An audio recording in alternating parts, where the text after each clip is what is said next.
Nehemias 6.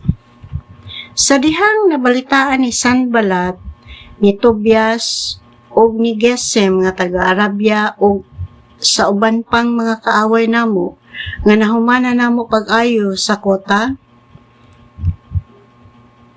gipatawag ako ni Sanballat o ni Gesem kay kunubot silang makikita kanako didto sa usa ka balangay sa kapatagan sa uno. Apan daotan daay silag tuyo kanako busa nagsugo akog mga tao sa pagbalibad kanila nga dili ako makaadto kay daghan akong buhat o dili ko buot nga usikan ko ang akong panahon aron lamang sa pakikita kanila. Sa makaupat kahigayon gipasuguan ako nila nga buot silang makikita kanako apan gitupag ko sila sa mao gihapong balibad. Unya sa ikalima nga higayon gipadad-an ako ni Sanballat og able nga sulat pinaagi sa iyang sulugoon. Ang maong sulat nag-ingon, nakabalita kami sa ubang nasod og bisan si Gesem nag-ingon nga ikaw ug ang mga Hudiyo naglaraw sa pagrebelde og maoy hinungdan nga giayo mo ang paril sa syudad kay buot ka man nga mahimong hari. Nagpili ka kunog mga propeta nga maoy mo proklamar kanimo ingon nga hari sa Juda dinhi sa Jerusalem. Sa walay duha-duha masayran kini sa hari busa maayo nga magsabot-sabot kita. Gitubag ko siya pag-ingon, baka ka ng imong giingon, nagtumo-tumo ka lamang. Buot nila kaming hadlokon sa pagtuo nga muundang kami sa among gibuhat.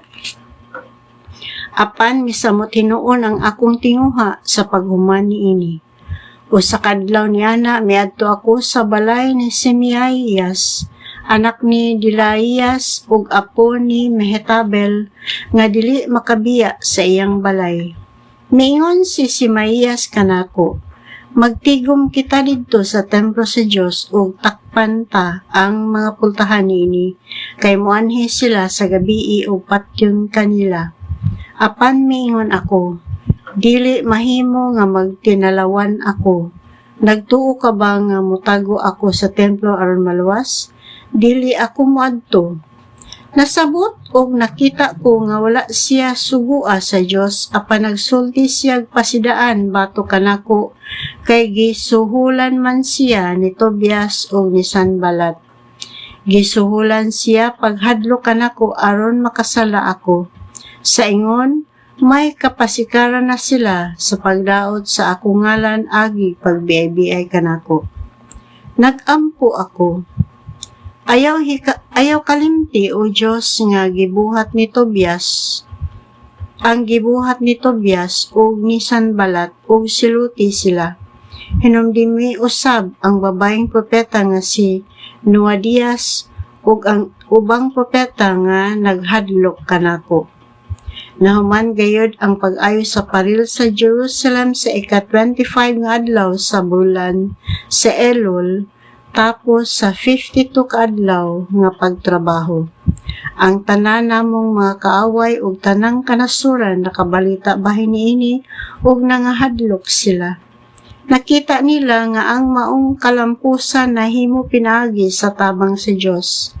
Niadtong panahona ug mga kadagpuan sa Juda nakisinulatay kang Tobias. Daghan siya kaabin nga taga Juda kay umagad man siya ni Sikanyas nga anak ni Ara.